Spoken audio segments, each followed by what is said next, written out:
Amen. It's good to see everybody. Hopefully you're doing well. We've had a good weekend. It's been feeling pretty amazing, so that's good. I mean, we got a little bit of rain, but other than that, it's kind of warm. It's all right. So we're still plugging through the life of David, our man. I don't know if some of you like him as much as you did before, or less, or I don't know what your thoughts are. Maybe after last week you're like, I don't know, that guy's kind of. I mean, he went cuckoo for Cuckoo Puffs, right? I mean, some of you might be like, man, that was really cool. I want to do that one day. Like, maybe I can get off work one day by, acting crazy and scratching the doors and letting spit dribble down my beard. Maybe not you, ladies. Every one of these messages that we've dealt with the life of David. The first one was the God in the room, and we started talking about the life of David. As soon as we get introduced to David, it just seems like God is just another character in the story. It's not like he's far away. He's not like he's huge and distant and like real big and like, but he's like really close. He's like really personal. It's like he's somebody else sitting at the table. And then we talked about how David and Goliath, he's like the God in the valley, and how he's the one that goes before us and he slays the giant. It's not us saying, hey, I want to be like that. I want to defeat all my giants in my life. No, we look to Jesus, like we sang, and Jesus is the giant killer. He's the one that slays the giants for us. Last week we talked about how God is the God in the wilderness. And when we go through a season, maybe a long season, maybe our whole life of feeling like we're just in the wilderness. And we can kind of puff up a little bit, and we can kind of parade around in a way and pretend like we're okay in front of certain people. I know pastors have a tendency to do that kind of thing. But we can, in a way, we can just go through long seasons of just being dry and weary in the wilderness. And we saw David was in that season. We said God is the God in the wilderness. Today we're talking about God is the God on the shoulder. Now, as soon as you hear that, you're probably thinking your body part, the shoulder, and maybe you're thinking, well, the angel or Jesus on one side and Satan on the other side, and you're like, you've seen that cartoon or whatever, and you shoo the devil off and you listen to Jesus on the better side. That's not what I'm talking about. I'm not talking about the body part. I'm not talking about toting God around like a boombox from the 80s. I'm talking about God on the side of the road, that shoulder. So what I know, I don't know a lot, but what I know at this point in my life is that life is like a long journey. It's like a trip. And a lot of times when you're on a trip, you have to pull over. And when you're on a trip, you pull over sometimes. Now, years back, sometimes we'd pull over because one person was looking at the map, another person was looking at the map, and maybe you were flipping through the MapQuest printout. Y'all remember those days? You make sure you print out the MapQuest, and you have to pull over to get your bearings right, get something figured out. Or you'd pull over because, like, what is that? And you get really nervous, and you have to pull over on your journey, and you hit the rumble strip, and you get out, and you take a breather, and it's like, whew, that was nervous. Like somebody flew by you and knocked the rearview mirror off on the side, and you got to take a breather, so you pull off on the shoulder. When I'm thinking about going on a long trip, and if I'm ever with somebody like my family, and we have to pull off on the interstate on the shoulder, I don't feel like hardly anything good is going to happen when you have to pull off on the shoulder. Maybe it could be something simple like you got to tie down the basket a little bit better in the back of your truck. You got to pull over to fix something, or maybe it's an emergency. Maybe it's something worse. I was coming home the other night and I called the police. I called 911 the other night. I was coming back from Pax's football game, really late, and I almost hit somebody on the interstate standing there. It was scary. And I was like, whew. And he was like standing on the line by the shoulder. And he was like over like this. And he was doing this number like this. And I'm like, that is not good. Like I had to catch my breath. It woke me up a little bit. It was almost like, midnight. And I'm like, okay. Whew. I saw the Moselle exit. And I said, hey, I'm just north of the Moselle exit going southbound on 59. And there's a guy basically walking out into the interstate. And they're like, we know. We're sending somebody out right now. I'm like, good. Like sometimes things happen on the shoulder, on your journey, wherever you're going, and it's not good. Like some of you, I want to hear your shoulder story. I feel like some of you who have been around long enough, you've been driving long enough, maybe you've had a rumble strip, get off the side of the road, cars are flying by, and it's a crazy, like you had to get out and your car was on fire or something like that. Anytime you have to pull over on a journey, on the shoulder, you're always faced with a decision. Like you don't just pull over and you're like, yeah, I'm just kind of tired. Nobody does that. Maybe you ran out of gas and it's raining. Okay, so what do? You got a decision to make, right? Like you want to call somebody, like what do I do? Like who do I call? Do I call somebody right now? I don't have a gas tank or a gas can to carry. Like somebody else, like who? Like you're faced with some critical decisions. Or like when if you have to change a flat, like you don't just pull over and be like, all right, good, no problem, no big deal. Like you have this tense moment and like cars are flying by and there you are on the shoulder. I'm convinced as I'm reading and studying David's life that the next season of his life is kind of like that. It's like, it's not really in the wilderness where he's like totally like lonely and by himself.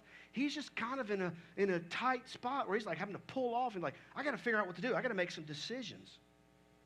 So it's like this season of being on the shoulder. And I'm convinced, too, as I think about my life and I think about your life, I think that we'll have numerous, like, shoulder seasons. Like, where we think things are going good, we're cruising along pretty good, and then we have something come up. And we got to pull over, we got to slow down, we got to stop, we got to catch our bearings a little bit, we got to call somebody, we got to ask for help, we got to figure out what's happening. I think that a lot of our lives maybe is just like that.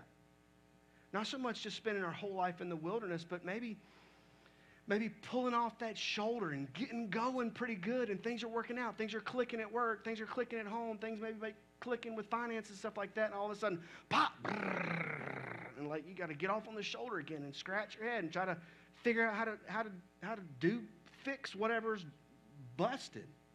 And you get it going, and you get things figured out.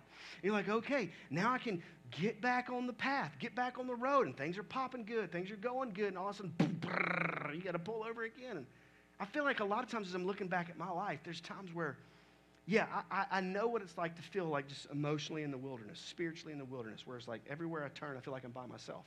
But I also know times like this, where like I feel like things are going pretty good, and pop, brrr, and I got to pull over and like get some help. I don't know what to do because I'm in this crisis, and I got to figure out what to do. Life's journey might be more spent on the shoulder than cruising down the highway with the wind in our hair. You know what I mean? Especially me. I mean, I don't have any hair. Maybe it's something not too hard, like, you know, fixing a strap or something, but it could be worse. You know what I love about those times in my life where I feel like, whoa, what's happening? And I have to pull over and like regroup. I always feel like God's right there meeting me on the shoulder. You know, it's not one of those times where you're like, you're in that season of your life, those shoulder seasons where you're like, I got to find some help.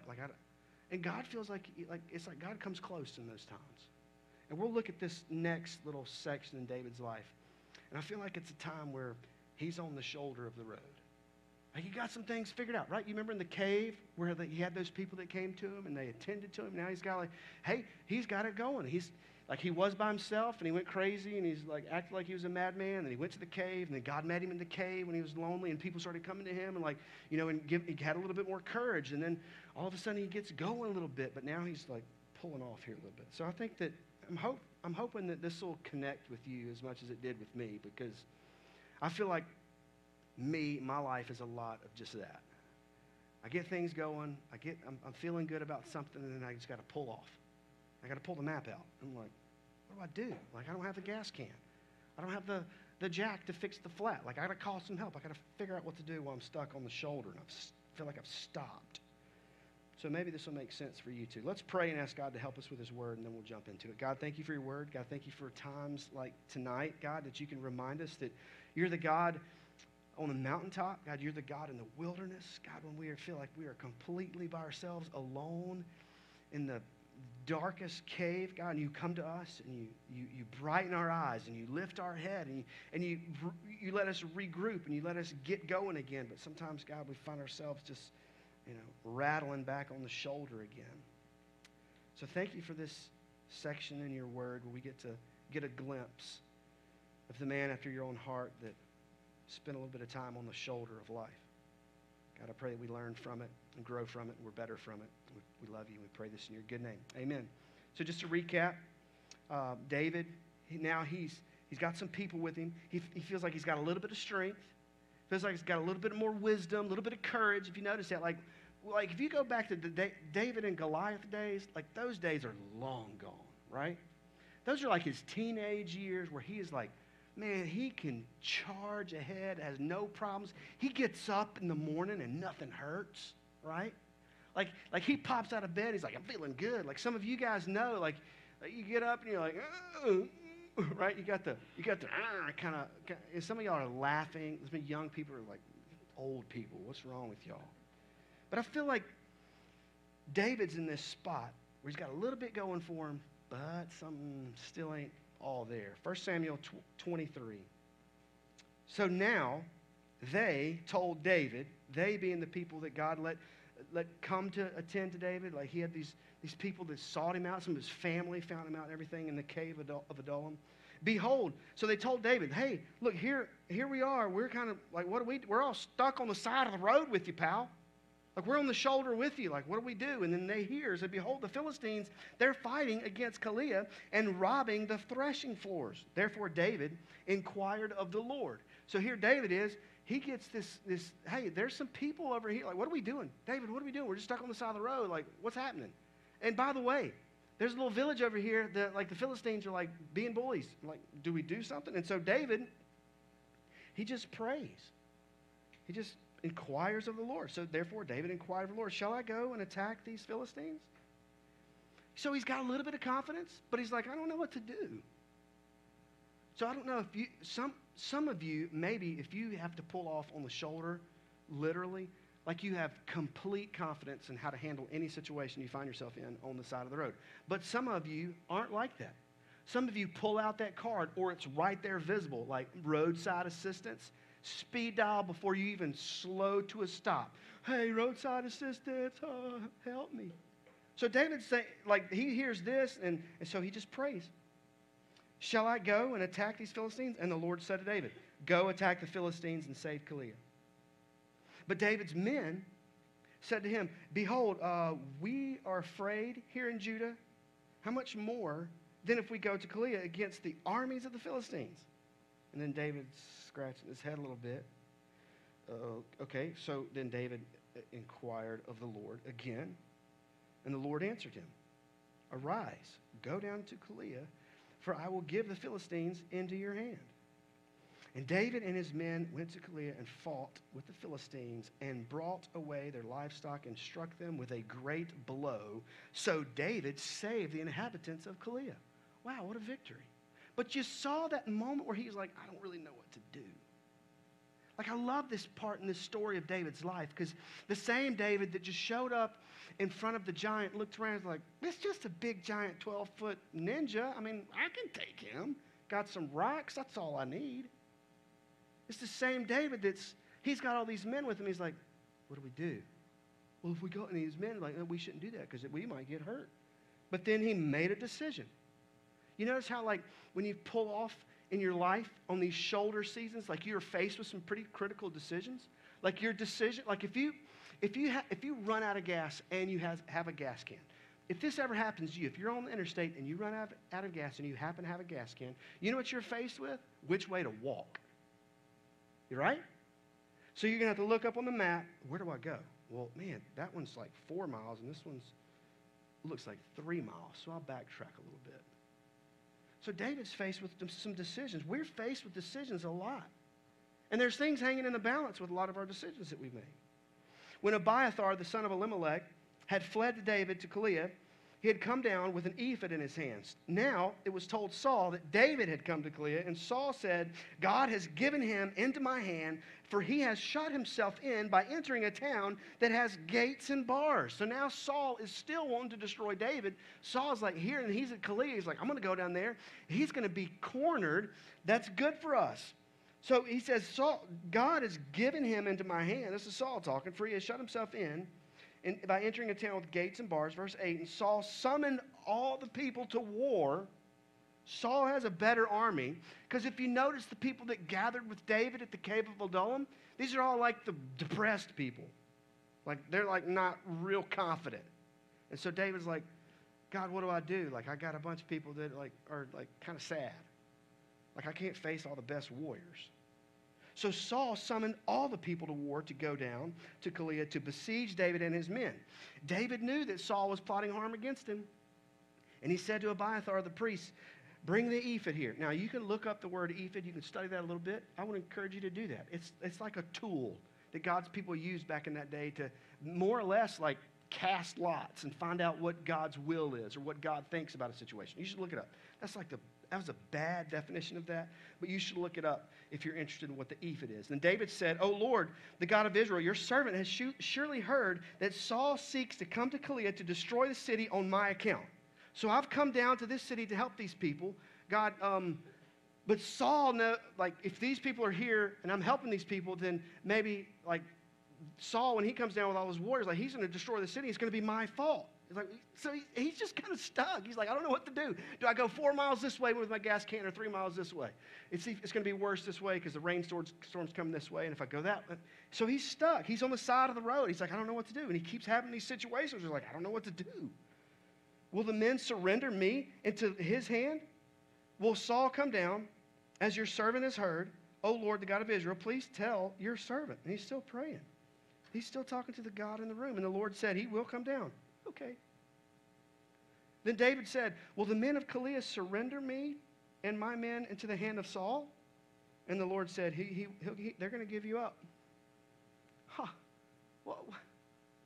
What's happening here? David has gone to Keilah to help them, and now he hears from God that, hey, they're going to turn you over to Saul, by the way.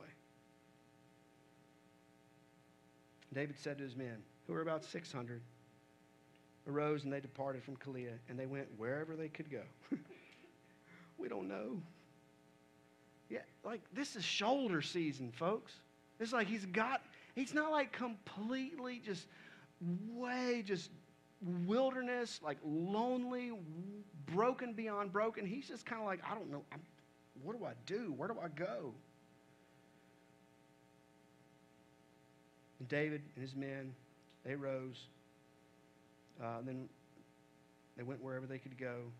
When Saul was told that David had escaped from Keilah, he gave up the expedition. David remained in the strongholds of the wilderness, in the hill country of the wilderness of Ziph. And Saul sought him every day, but God did not give him into his hand. And if you keep reading through the rest of 1 Samuel, especially chapter 23, Saul keeps pursuing David, keeps coming after him. David keeps evading him.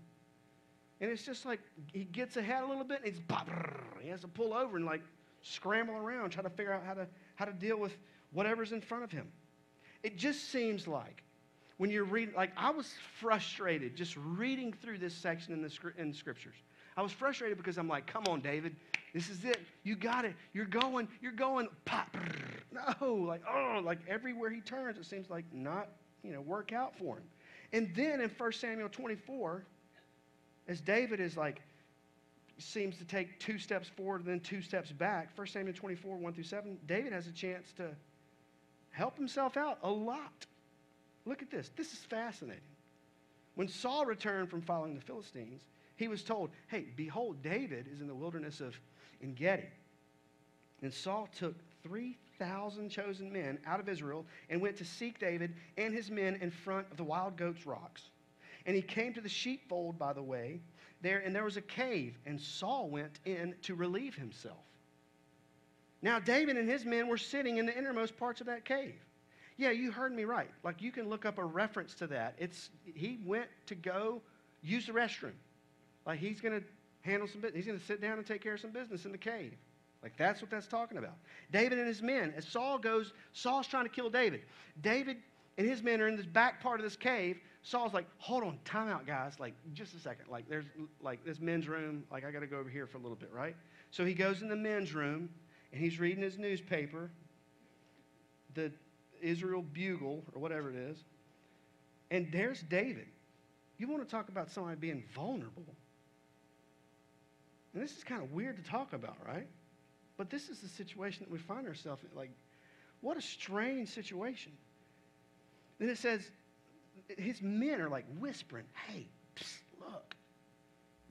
It says, verse 4, and when the men of David said to him, here, this is the day which the Lord said to you, behold, I will give the enemy into your hand, and you shall do to him as you seem good to you. Then David arose and stealthily cut off a corner of Saul's robe. That whole situation is weird to me. Like David's like sneaking up on this man as he's using the bathroom. And afterwards, David's heart struck him because he had cut the corner off Saul's robe. And he said to the men, the Lord forbid that I should do a thing against my Lord the king's anointed, or the Lord's anointed, to put out my hand against him, seeing that the Lord has anointed him. So David persuaded his men with these words. Why did he have to persuade his men? Because all of his men, they think at this point, David, you are crazy. Like, here is the guy that's been chasing you to kill you for a long time, and he's just on a platter before you. Just take one of the cave rocks. You're pretty good with rocks. Take one of those and boom, look, he's done. Look, I'll do it. David, let me do it. I'm pretty good with the rock too. And David's like, no, we can't do that. And he goes over and he like cuts the, I don't know if he has like, Saul's like, right, like, it's just a weird situation to me. But then he had to persuade his men because they probably think he's crazy for not killing Saul. So David persuaded his men with these words and did not permit them to attack Saul. And Saul rose and left the cave and went on his way. You ever find yourself on a shoulder like this? You're like, what do I do? There was one time where I wasn't really on the shoulder. I was on the bridge, and I thought I was going to die. I was stranded on the bridge. It was a truck. The trailer separated. It was a terrible story. Jonathan was coming in the back end of that. That was like literally almost died on the bridge time for me. But there's times where we're on the shoulder. Like, what do you find on the shoulder? You know, one of the things I've noticed when I'm traveling down the road, long road trips, I see shoes on the side of the road. And I can't figure out why. It blows my mind. Like, why do you see shoes on the side of the road? And I've had conversations with people before. It's just like one boot. Like, you're going down the road. And you'll notice the next time you're taking a road trip, you'll notice there'll be 4 or 5 shoes on the side of the road from point A to point B if you're on a long road trip. Just one shoe. And I'm like, I don't understand. Like, is somebody like, I don't like this shoe right now, and they take it off and throw it out the window? I don't understand. My wife's like, well, that's obvious. Like, no, it's not real obvious why just one shoe just ends up on the side of the road. What do you find on the side of the road? When you're on the shoulder, you find some advice. You find roadkill. You might find some valuables, right? You ever heard the story? It might be in a newspaper, like so-and-so was taking a walk, and they picked up, and they're like, whoa, there's, $3,000 in a little bag on the side of the road. You might find some valuables. You might find some help. You might find people on the side of the road. Like I found that guy on the side of the road. He was way too close. There's just seasons like this. And maybe this isn't connecting with you. Maybe you're like, come on, dude, like, let's go. Or maybe this is you.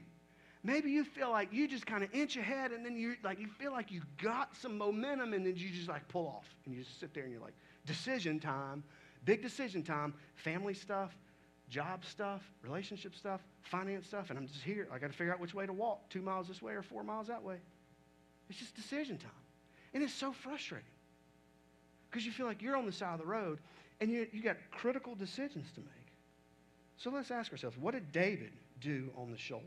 First thing we see, what David did, he prayed. David prayed. You saw that? There's a situation before him, and he just asked God the specific thing. Hey, God, hey, what do I do about this? And God told him.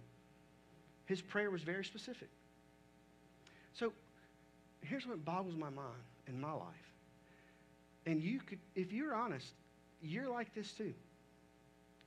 Like you have seasons where you go through things in life, and they're pretty big things, and you don't really pray about it a whole lot. You don't. Like, you don't really pray about it a whole lot.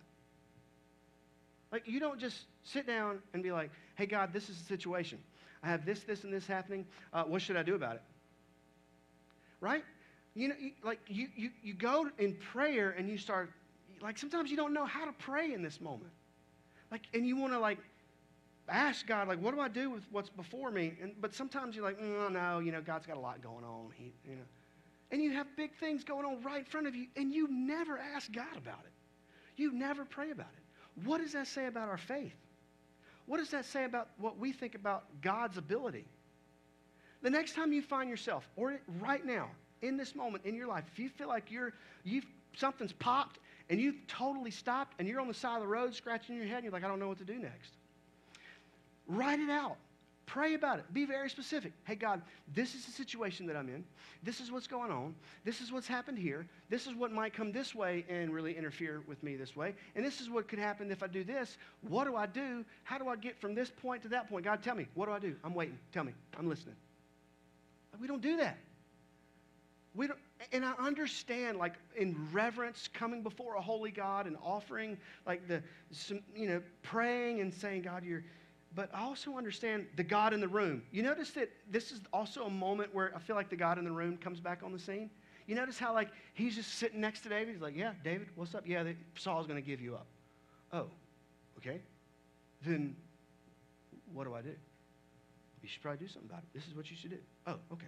I'll do that then. It's great. It's great. There's been times in my life where there's something going on, and I pray about it, and it's like sometimes clear as a bell. God's like, this is what you do. And I'm like, okay. That's what David did. David's on the side of the road, stuck with decisions to make, and he prays about it. Pray about it. Pray specifically. God just may answer. And in this whole situation of praying, like, the key word here is faith. Have faith that God will hear you. What does David say in Psalm 56:11? In God I trust. That's somebody who has faith in God. I shall not be afraid. What can man do to me? That's the same David that was in Goliath's face and carrying around Goliath's face later on. That's the same David that's on the shoulder right here. Have that faith. And maybe think about the big situation that you got in your life right now. Maybe it's a job that's falling apart, or maybe it's a relationship, or maybe, like, think about those things. Be real specific about it. Like, write it out on a note card. Write it out on a little piece of paper. Hey, God, this is the situation. Like, detail it out and say, God, this is what I have, this situation, what's going on. Like, what do you think I should do? Well, what if he gives you the wisdom? What if he gives you the courage to make a move, to go one way or another? What if he flat out tells you? I love how David just prayed about it, and God just answered. That's what David did on the shoulder. That's what we should do on the shoulder. What else did David do on the shoulder? He waited. His waiting was intentional.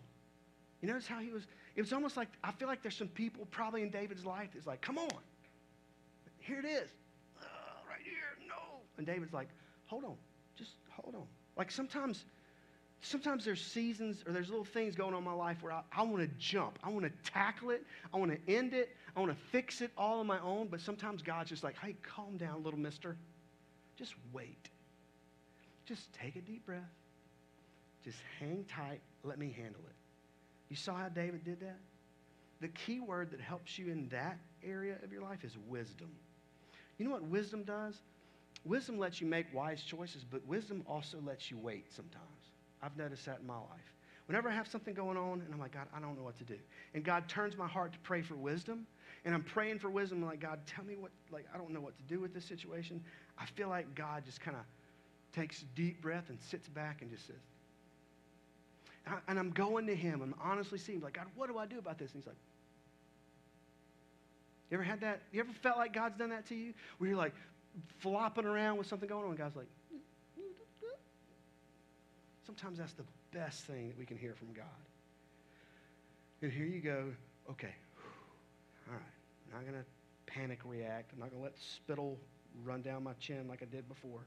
I'm just going to take a deep breath. And what did God do when David had this waiting? He was intentional about waiting, but God took care of him. God handled it. What does Proverbs 2:6-8 say? For the Lord gives wisdom. From his mouth come knowledge and understanding. He stores up sound wisdom for the upright. He's a shield to those who walk in integrity, guarding the paths of justice and watching over the way of the saints. So David, in the moment where he is stuck on the side of the road, he prayed. He waited. He waited.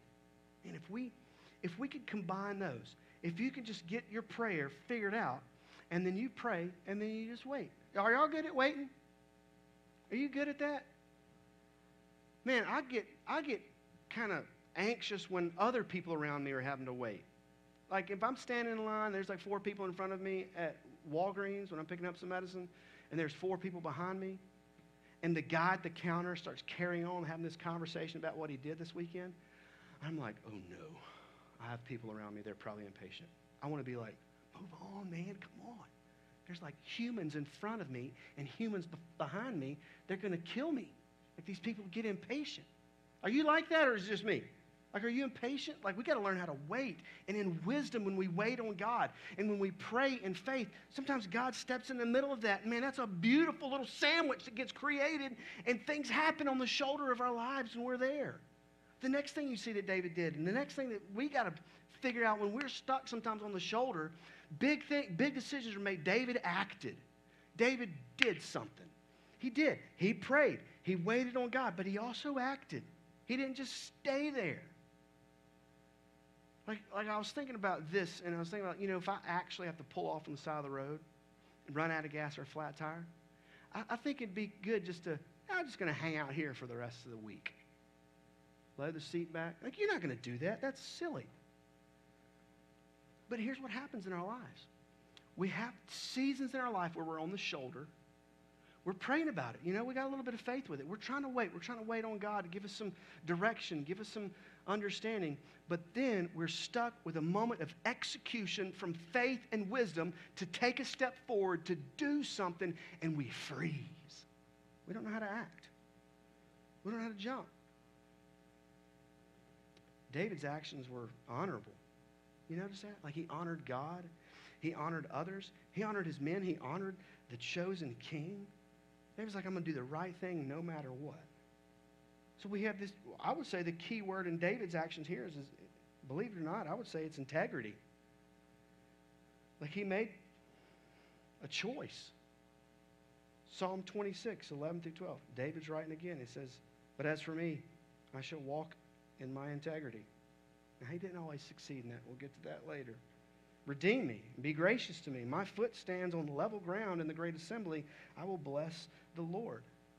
So you have faith on the shoulder. Now, if you take these ingredients here, when you're stuck on the shoulder of your life, sometimes you might be like, well, I'm waiting on God in wisdom, and I have the intention to act when I'm ready, but maybe you're lacking the faith. God's like, this is what you should do, and you're like, man, that's a scary jump right there. Or maybe you're lacking the wisdom. Maybe you're ready to jump and make a bold move, but you're not going to make the right choice. You've been on the shoulder before, and you've made the wrong choice, and so now you're nervous. Like, I'm going to make a wrong choice. We got to find the sweet spot. We got to take what God's doing in our heart, what God's doing around us. We got to find the sweet spot, especially on the shoulder in life. What else happens on the shoulder? Sometimes God lets us figure things out. I love that little slicing off the corner thing. You notice how God wasn't like, all right, David, okay, I told you what to do before. Let me tell you how to handle this. Go up to him, and then later you're going to have a conversation with him about this, and it's going to be good. It's going to be a good conversation. God didn't tell David. That was pretty smart, I think. God didn't tell him to do that. In faith, in wisdom, and integrity, we have to make decisions. Decisions have to be made. If you're on the side of the road in your life right now, if you're on the shoulder, what probably has to happen to get going again on your journey, you might have to make a big decision. And there's been times in my life where big decisions are in front of me, and I've been waiting on God. I've been praying. I'm like, God, tell me what to do. It's right here. Tell me, like A or B, B, C, like this way or that. And I'm like trying to pull my hair out, like, God, tell me what to do. And sometimes one of the greatest things that can happen to you in your life is that God is quiet, okay? That you are trusting him in the moment with your life, and heaven is quiet, and there you are at the crossroads, and God basically is saying, either way, I don't care. What? God, I don't want you to answer me like that. Like, we've made big decisions in our family, big decisions. And it's been on that premise right there, where it's like, we could go this way or we could go that way. And I'm praying, God, what do you want me to do? Where, tell me. And then sometimes God's like, either way. What? You mean I could go 4 miles this way or 3 miles that way? Either way? You got to have the courage to act sometimes. What do you want to be stuck on the shoulder your whole life? Sometimes God, in the greatest way possible, treats us that way. He gives us everything that we need to get rolling and get going. And we got to make a decision in faith. Take a deep breath and start moving forward. And that's when sometimes God blesses the most. that's when you get going again and you're like, man, that was a very hard decision that I made. There was a lot of implications. There was a lot of fear here. My wife was like, I don't know about that. I could see bad things happening there. And this person over here is like, are you sure about that? And I'm stuck on the shoulder right now. I got to make a choice. And God is like whispering to my heart, this is what God is saying to me right now. What is that? Come on. Get up. Do something. That can be the best thing that can happen to you. And God can honor that and bless that way more than we can ever realize. Sometimes the greatest thing that God can do in your life in a crisis is just not say anything about it. And you just take a deep breath and you act. In this cave, David was faced with a choice. It's weird. It's gross. It's super tense. And David makes a tough choice. Sometimes that's the only way moving forward on the shoulder is to make tough decisions. If you have a flat tire in the rain, what do? Do you sit there till the rain stops? Or do you get out in the rain and change the tire? You spend the night on the side of the road?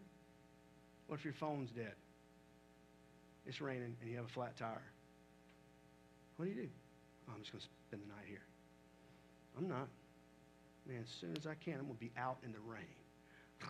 Cranking. I'm going. I'm not staying there. Like, I've lived life long enough to know if I get off on the shoulder, I'm not sticking around. And as I think about me acting like that in that situation, I want to be like that in life too. I don't want to come to a place in my life where I'm pulled off on the side of the road and I'm stopped and I'm like, standing there. There are people, and I'm convinced, believers, even strong faith Christians that have spent years, maybe even decades, with their hands in the pocket, still on the side of the road, on the shoulder, and they're like, I'm just waiting for God. Just waiting for God to say something, get me going. No. You start stepping, you start walking, one way or the other. And this is what we got to turn to next, is that not only David made some things happen on the shoulder, but God is on the shoulder too. That's the best part about this. What does God do on the shoulder? God always stops. If you're on the shoulder and you're stuck on their shoulder on the side of the road, God's going to pull up beside you. He's going to be there with you. He's with David. You notice that? There's a beautiful interaction with God and David. David's stuck, and God just kind of pulls up the chair. He's like, all right, I'm here too. We'll get out of this together. I love that. And I feel like that's been my life a lot, that I've been stuck sometimes, and God just pulls up. And sometimes, you ever been, maybe God might even feel like he's like asking a dumb question, right? You got a big blown out tire, and he pulls off beside you like, hey, what's going on? Like, what's going on? The tire's blown out. Need some help? No. Here's my mechanic license. Yeah, I need some help. So God pulls over. God always stops. He always stops. Like, here's the thing. Like, how many, if you're maybe my age or older, how many thousands of times has been somebody literally on the shoulder in a tough situation and you just kept flying by? Now, I'm not saying that it's wise for you to stop and help everybody on the side of the road. People die that way, okay? That's not the best thing to do. Like, I'd get mad at my wife if she's like, there's a whole motorcycle gang stopped on the side of the road, and I pulled off on the side of the road and I helped them out. What? Don't stop. Keep going. Like, I love my wife. I don't want her to die on the side of the road. Like, but anytime we find ourselves pulled over in a situation, God always stops. He always comes beside us because he always cares. He always loves us, and he's always right there. He's like the first one on the scene. When you're on the side of the road in life, on the shoulder, God is the first one on the scene. And he's like, what's going on? Tell him. And he's like, well, this is how you can get out of it. Do what he says. And then he steps back and says, all right, do it. Don't just stand there, do it. God's on the shoulder. He always stops. The God in the room always is the God on the shoulder too. And I love that about God. Psalm 41-3. This is David to the choir master. I waited patiently for the Lord. He inclined to me and heard my cry. He drew me up from the pit of destruction, out of the miry bog. He set my feet on the rock, making my steps secure, not making my standing still secure. He put a new song in my mouth, a song of praise to my God. Many will see and fear and put their trust in the Lord. That's the God that always stops on the shoulder right there. God always stops. God always understands. You know, if you're in a situation where you feel like you're like just totally stopped, you realize God always understands everything, always, that you'll ever go through, ever. And He always has an answer. Every time. You ever tried to help somebody but you didn't have a clue? Jonathan, the other day, I was going to Diamond Head, meeting Jim and Brian. Pulled off the on-ramp, and there's old Jonathan Bennett standing there, twiddling his thumbs. Big old giant red Coke truck on the side of the road. So I pull over, and I'm like, what are you doing? He's like, man, whatever, blah, blah, blah. I'm like, all right. He knew what was wrong, but I couldn't help him. I didn't understand that. God always understands everything. You ever ask the obvious and stupid question? God always knows. He understands all of it. But oftentimes we're too prideful to ask for help. Oftentimes we're on the side of the road. God pulls off next to us. We are busted up on the side of the road. Maybe somebody else, maybe you've had this situation where somebody's like, hey, you need a hand? You're like, no, I got it. You ain't got it. You ain't got it. And then God pulls up in front of you and He stops. You sure? I'm good. I got it. So many times God has pulled up beside me on the shoulder. You good? Oh, I got it. And there I am, stuck on the side of the road. God's like, well, let me know if you need a hand. I got it. You got other stuff to do up there as you're just sitting on the side of the road with me. I'm okay. You're scratching your head on the shoulder with no clue about what to do next. And you look at the God of the universe and you say, I'm good. I got it. You're talking to the God of the universe who always is there, who always cares, who always understands, who always has an answer. And there you are looking at Him as you're stopped on the shoulder and you say, I'm good. I got it. And God even understands you. Not only the situation you're in, like not just the person that's on the side, like not just the situation, but you internally. Listen to this, what David says in Psalm 139. Oh Lord, you have searched me, you know me. You know when I sit down, you know when I rise up. You discern my thoughts from afar. You search out my path, my lying down, and you're acquainted with all of my ways. Even before a word is on my tongue, behold, O Lord, you know it all together. Verse 7, where shall I go from your spirit, or where shall I flee from your presence? If I ascend into the heaven, you're there. If I make my bed in the deepest cave, into the darkest parts of Sheol, you are there. You formed my inward parts. You knitted me together in my mother's womb. I praise you, for I am fearfully and wonderfully made. Wonderful are your works. My soul knows it very well. My frame was not hidden from you when I was being made in secret, intricately woven in the depths of the earth. Your eyes saw this, my unformed substance. In your book were written, every one of them, the days that were formed for me, even as yet there were none of them. You want to talk about somebody that knows you and your situation? It's the God that is sitting on the shoulder right now with you, and you're trying to figure out what to do, and God's like, hey, why don't you lean in a little bit? Like, I really can help you get out of this. And you know what's good? This is the last thing, and I'll be done. When God is on the shoulder, He always stops. He always understands. But He stays with us. You know what happens when somebody, if you're on the side of the road and you're trying to fix a flat and you pull up to me and I'm like, no, go ahead, I got it. I'm like, all right, I did this the other day. I pulled over, somebody was on the side of the road. He's like, you good? And he's like, I'm good. I'm like, okay. I drive away. Man, he wasn't good. His car was all up on the side. He could barely get out. He's like, oh, no, man, I'm good. Go ahead. Okay. I'm like, yeah, good. I'm out of here. But God doesn't do that. God doesn't do that, and I'm so thankful. He stays with us on the shoulder. Literally, think about this. Jesus, God in the flesh, came to earth to live with us, breathe with us, to walk with us, to show us what we do when we're on the shoulder. And then when we get things figured out, He's like, all right, good, I'll see you. No, He's like, all right, where's the next shoulder emergency in life? He's right there in the car. And He's there ready to bring us all the way home as we're trying our hardest to figure out how to get going again. You will find yourself, if some of you might be blazing down the road, la, la, la, you're cruising, things are good. You know what's going to happen? Eventually, pop, something. It's a shoulder time. Some of y'all are stuck on the shoulder right now in your life. You've been there for a long time. Jesus is there. He cares. And he wants to come up beside you and under you and carry you back on the path to get going and to bring you all the way home. And he shows us his love. And he shows us his grace and his mercy. When we're idiots on the side of the road, he's like, I'll take care of everything. Jesus died for us so that we could have a clear way all the way to the Father, all the way home, all the way to journey's end.